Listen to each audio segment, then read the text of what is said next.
Hi, and welcome to this installment of Frank and Mary here in Westborough. If you haven't seen this show before, my name is Art Bergeron. My day job is as an elder law attorney at Myrick O'Connell right here in Westborough, actually, but this is not about my day job. It's about my friends Frank and Mary.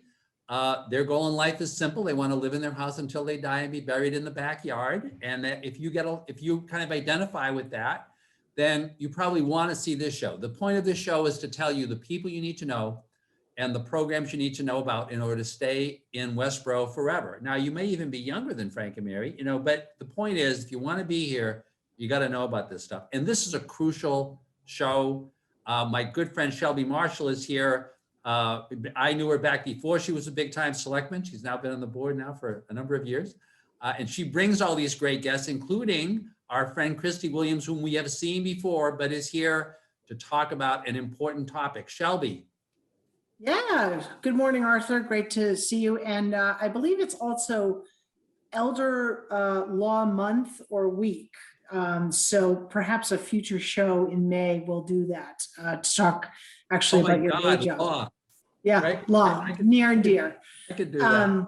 But for now, today, it's all about the Kristi Williams show and the Town of Westborough show. So I'm very excited. Kristi has been a guest on Frank and Mary before, as you've mentioned, and she's here to talk to us today about the upcoming town meeting, which means town budgets and all things town and money and tax related. So Kristi, welcome. So is she really starting her own show? Is this competition for us? It could be. It could be. Terrible. That's a good idea. In her spare time, right? In her spare time, right. So thank you, Kristi, for coming. Sure. Yeah, so Kristi, take it away. I mean, we talked a little bit to prepare for this. I know you've got some slides you want to share with Frank and Mary, so take it away. Sure. So I just wanted to speak briefly about where we're closing out at the end of fiscal 21. So we'll close out the end of fiscal 21 at the end of June. But right now, in terms of looking at our budget, I think we're in a good place. Our finances are in good shape despite the pandemic. We had lowered our estimated receipts, so the money we receive from motor vehicle excise, meals tax, hotel motel, other things like that, by about 19.5% going into fiscal 21, just because of the pandemic and not really sure how things were going to shake out. Some things have come in a little bit higher and some things lower. Our meals tax has come in a little bit higher, hotel motel a little lower, and some other things. So we think that that's going to sort of wash out at the end of the year. And so, we think we're going to end fiscal 21 in good financial condition. So we're excited about that. And I just want to say that doesn't happen by chance. There's a tremendous amount of planning that goes into and a little bit of a roll of the dice and throwing some darts at a dartboard. And you hope that based on all the models you've looked at, and Leah Talbot, our finance director, Yes. And her whole team, so helpful, certainly to the board and Kristi and all the department heads to develop a budget that, would be ultimately be accurate. So kudos to all that work. Great. Yeah, thank you. We did make a lot of cuts in fiscal 21. So I think I was on your show to talk about some of that because of what was going on with the pandemic. And so my slides will show sort of what we've carried through and what maybe we've updated for fiscal 22. So this is our first slide, and this is just the town of Westborough's mission. There we go. I just wanted to show this because I'm really proud of it. Our finance team worked really hard on our fiscal budget, our fiscal 20 budget. And so we actually received for the first time the Distinguished Budget Presentation Award. So we're pretty excited about that. The point of that document is to make it really accessible to the community. So if you are interested, it's available online. And we can also certainly share some print copies with people who are interested. But really, it's a lot more narrative than maybe if you looked at our budgets in the past. It really tells a story of what all of our departments are doing. Yeah, it really is. I mean, I have received compliments and comments, and I know other members of the board have as well, of how easy it is to really understand the town's business and its budgets. So again, kudos. I know, Kristi, that was sort of something you were aiming for, and you guys, you achieved it, which is awesome. Thank you. So this slide really gives a summary of all of our, our finances, comparing fiscal 21 to fiscal 22, but probably the most interesting piece is right here at the bottom, which really shows the increase from fiscal 21 to 22. So we're looking at a 4.8% increase in the budget. And I just have a couple slides to show where some of that is coming from. But first, so we did cut the fiscal 21 budget, as I mentioned. And so some of the things that continue to be cut in fiscal 22, we did cut hazardous waste day in 21, and we have not restored it in 22. We cut our OPEB funding, which is other post-employee benefits. We cut some seasonal public works positions. Training and travel for a lot of the departments was cut in fiscal 21, continues to be cut in 22, and then some overtime we cut. Some of the places we're seeing really the bigger increases are here, so I'll just kind of go through them quickly. We see a pretty large increase in the fire department, but that was something we were expecting. We got a grant that brought on 8 new firefighters a few years ago, and that will expire in November. And so as the grant comes off of our, as the grant is no longer offsets the cost of these additional firefighters, the town has to pick up that difference. And that was something that was approved in 2018. And then we actually had used some gift funds to pay outreach workers at the Council on Aging in fiscal 21. That was just an effort, again, to keep budgets down. And so that's something that was always intended to be a one-time use of that money. And in fiscal 22, we'll fully fund those positions again through the town budget. We did find a savings in the library just through position adjustments. We added a human resources coordinator mid-year. And so in fiscal 22, we have to fund the entire 12 months of her salary. So that looks like an increase. If you golf, you probably know that we've moved management of the golf course under the recreation department this year. And so that really changes what the cost and the funding looks like for that position. So we have an increase of $153,000 in the recreation department. But we're also looking at recognizing revenues that in the past we may not have received when it was contracted out. And then we created a community development department, and that the building commissioner was elevated to that position, community development director, in January of 21. And so he received an increase in salary. And so that again is funded for the entire year of fiscal 22. The economic development director position we had cut in 21.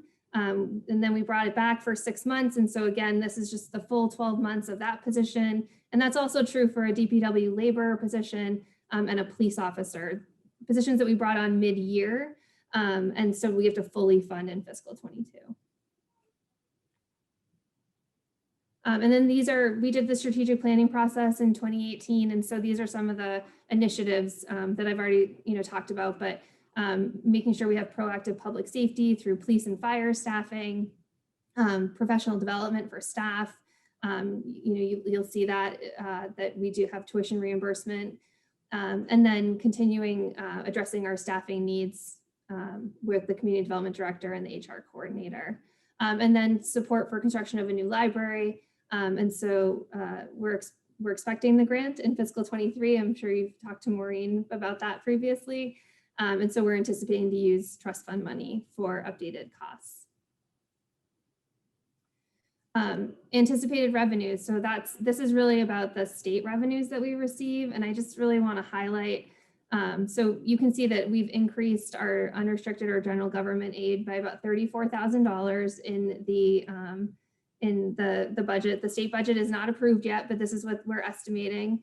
But you can see that we have actually a pretty significant increase in that second line through Chapter 70.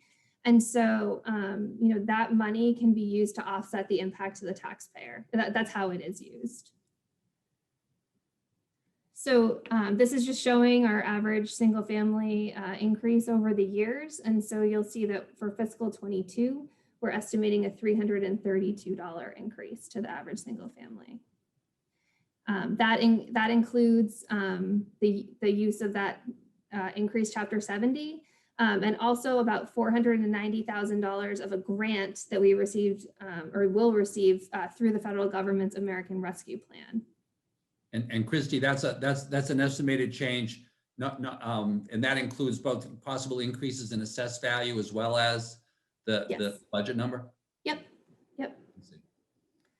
We always want to stress that it's estimated, but the other years are actuals. Right. So here you'll just see that in March, when we were first sort of talking about the budget and presenting the budget, the budget increase was estimated at about $610 for the average single family.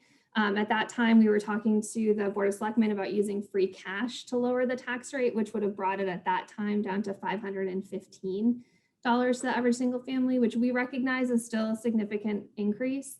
And so using that American Rescue Plan money and also watching the state budget process and the increase to our Chapter 70, now at this moment, we're estimating this $332 increase. So we've been on the right trajectory. So those are all my slides. And Kristi, what is that value of the average the average Westborough home today? Because I noticed that you referred to it in one of those slides. Yep. So the average house value projected for fiscal 22 is $551,000, just over that. In itself, an amazing number. Yeah. for a lot of folks, right? Like I say, it's worth what, right? But that's what the number is, right? Yeah, that's the estimated number. So so that would be an average single family tax bill of $10,335. So I can go through the warrant now if you want. Yeah, that would be great. Okay.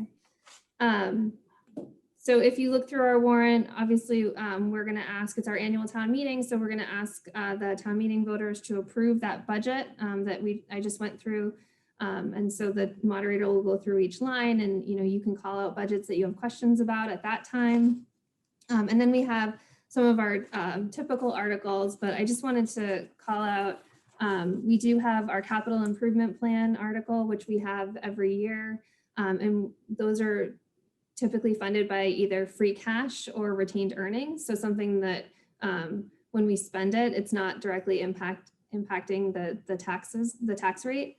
And so there are several pieces of equipment on the capital plan, and that's typically what we see and how we fund it, including police vehicles, a fire engine, and a lot of DPW equipment.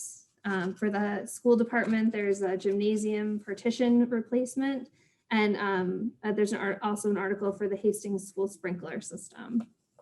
So we're really working on refining our capital planning process and our plan, and making sure that even though it's a 5-year capital plan, it looks out a little bit further to things we know are coming, potentially a fire substation, a community center, other things like that we've talked about in the past. We want to make sure is out there for people to see that we're thinking about those things still. I know you had Chief Lori on to talk about body worn cameras, so I won't get into that. But I know that this is something that we're pretty excited about, and we're actually looking at the state budget just came out, and we might actually have some money if the budget gets approved from the state to supplement this program. So we're pretty excited about that. I don't know if you've talked already on your show about the town seal, but I think that's an interesting article. A while ago, we actually, our town library historian, Tony Vaver, was on many months ago when it sort of first came up, and I think right around the same time that the board heard from him as well. But no, if you could just let folks know what the article is and what it isn't, that would be great. Thanks, Kristi. So this article is, it's an article to establish a town seal review committee.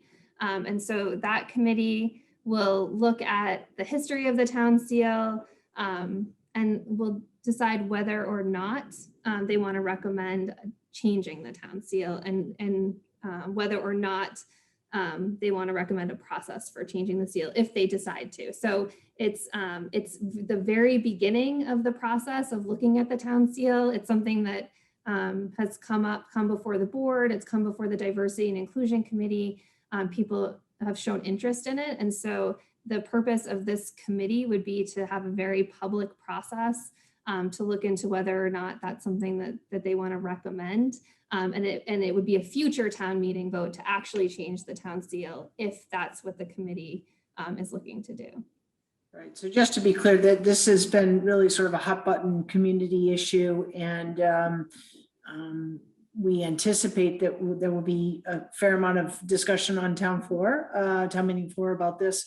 Kristi, remind me what article number this is? 16. 16. So, so I think, again, I think it's important for Frank and Mary and friends to understand that this is it's certainly a very important article, and that it sort of sets forward a course of at least exploring whether or not we would want to change the town seal. But it doesn't mean that a vote in favor of doing so means that we're going to change the town seal. And again, as Kristi has said, they're incorporated in the actual language of the article, and the intent is voiced by the Board of Selectmen. There will be a very public process with public forums for folks to, if the article passes, to allow for input of any kind as to the future of the town seal. So just want to be really clear as to what it is and what it isn't. Yeah. And then there's my favorite, Kristi. That must be the poultry bylaw. It is. It's my favorite. The Poultry Bylaw. You know, there are some people, I will say, that have approached me and said, seriously, like, why do we have town staff and the Board of Selectmen dealing with poultry? And I will be the first one, because Kristi's laughing. She just put herself on mute. I was probably one of the ones that brought this forward based on, some resident concerns as to noise, as well as concern about property value, that sort of thing. So this has been a lesson in careful what you wish for, because once you start a process to create a bylaw that's more restrictive, it does open a proverbial can of worms. But I do think what we've developed is a sound, solid policy, particularly for those that, we do have agricultural roots here in Westborough. And I think that those roots are very important, not only to people that have been here for a long time, but people that are sort of newer to town who have an interest in, in having eggs and kind of their, raising chickens. And so, but this includes, as I've learned, it's more than just chickens, it's ducks and lots of other things that are in the poultry family. So what's the bylaw? Yeah. So anyway, this is zoning change, or is this a straight out bylaw? It's a straight up bylaw. Yeah, it's a general bylaw. So it's an amendment to our, or an addition to our animal control bylaw. So it regulates the number of different types of poultry that you can have on your property at a time. There's a fine process for not following the bylaw. It's really size and conditions of the structures that you can have, and it also certainly addresses, the treatment of those animals, and it just makes it, clarifies some of the language. So it truly has been a lot of work. And I will say it is one of the joys of being here in Westborough that you even get to discuss the poultry bylaw, because, if you're in Boston, you're probably not talking about this as a city council member. But so, by the way, I remember watching the story about the Boston version of this about 2 years ago. Really? Oh yeah, because this was the whole same issue. It was for poultry, it was for bees, right? There was a bee. Oh, don't get us started, please. But I suppose that's a different bylaw for a different day. The bees. Yes. Yes. Yeah. Okay. So Shelby, are you happy with the result of this? I know, once again, obviously Kristi can't comment. She's the town. She's. Yeah, no, I am very happy. Selectmen, are you happy about how this has turned out?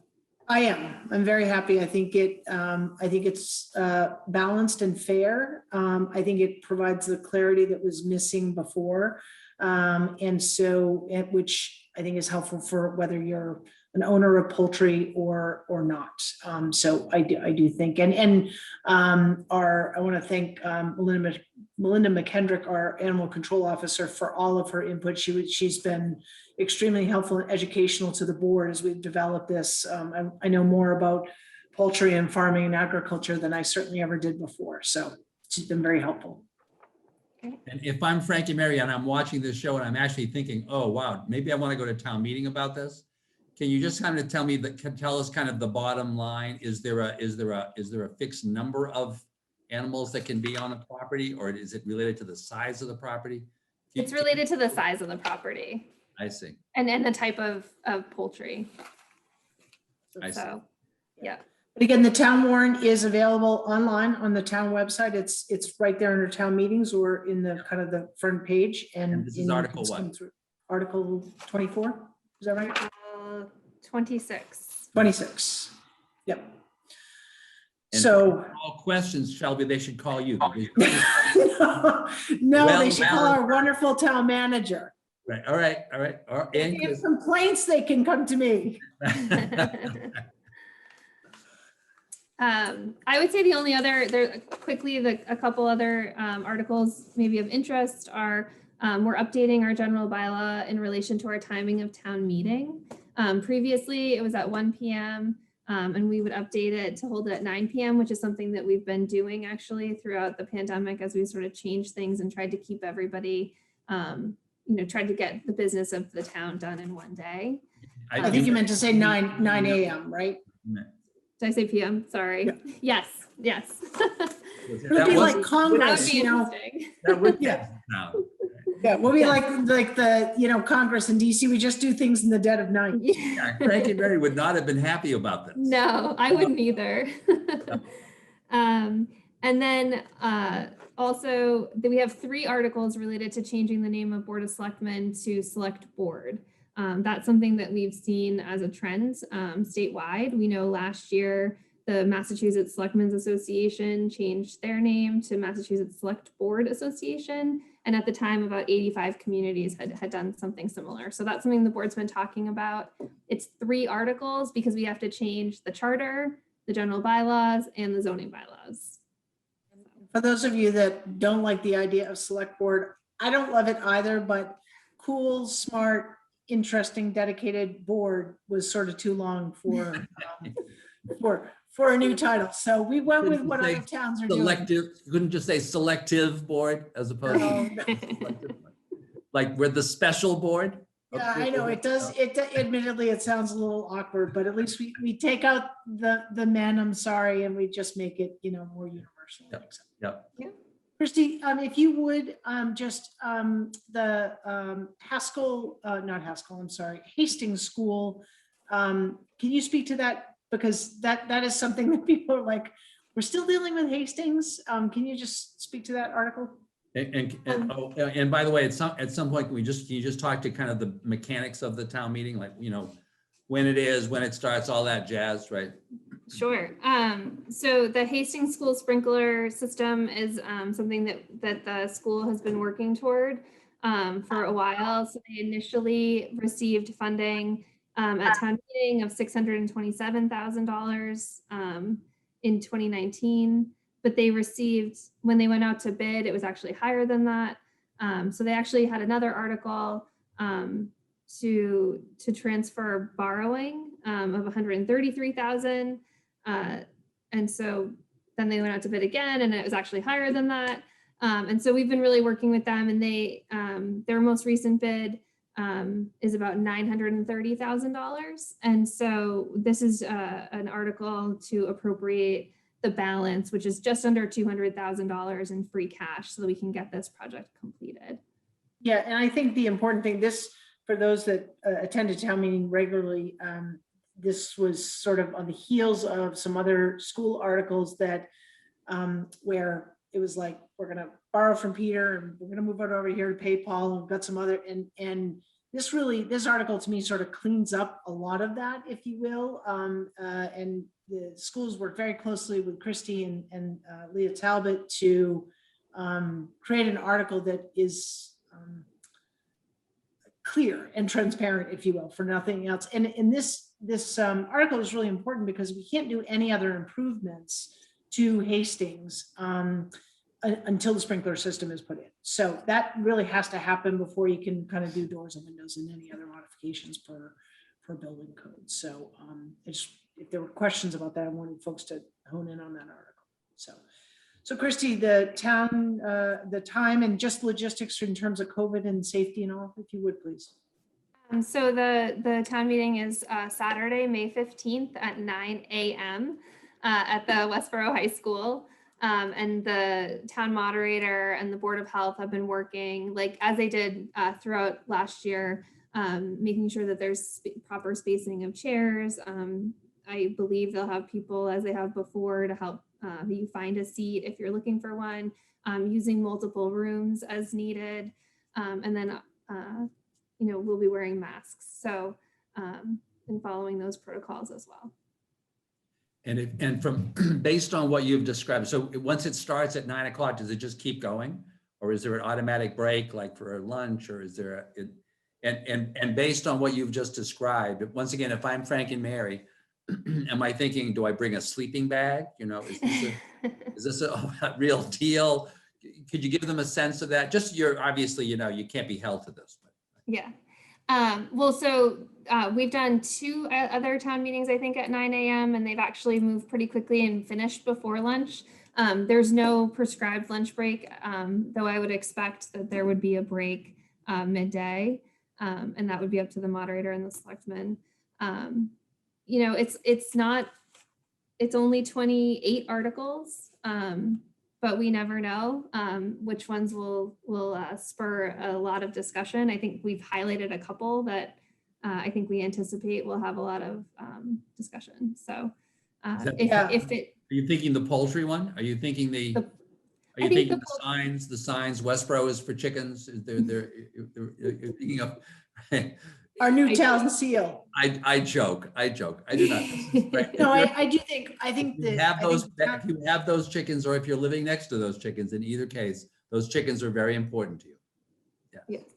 Yeah. So I do think the town seal, I think the poultry bylaw, although that's been very well discussed and there's been a lot of input. So, but it's always the surprising ones. It's always the articles where you're like, you're sitting there like, what, are we really having this much conversation about this? So I would encourage folks. So I do think it's going to be a pretty long meeting. I anticipate it's going to be a full day meeting. I agree. Yeah.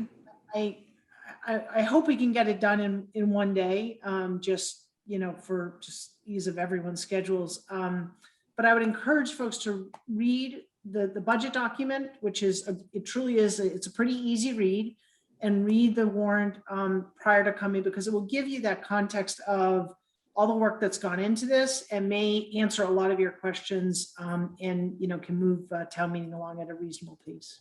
And you get to read an award-winning budget document. Right. How exciting is that? How exciting is that? So folks, once again, if you're Frank and Mary or anybody else, this is really important information, right? It gives you a sense of what's on there. If you got more questions, obviously Kristi and Shelby are around. They want to know that, the more questions they can answer ahead of time, the better town meeting goes. So they want to hear from you if you've got issues.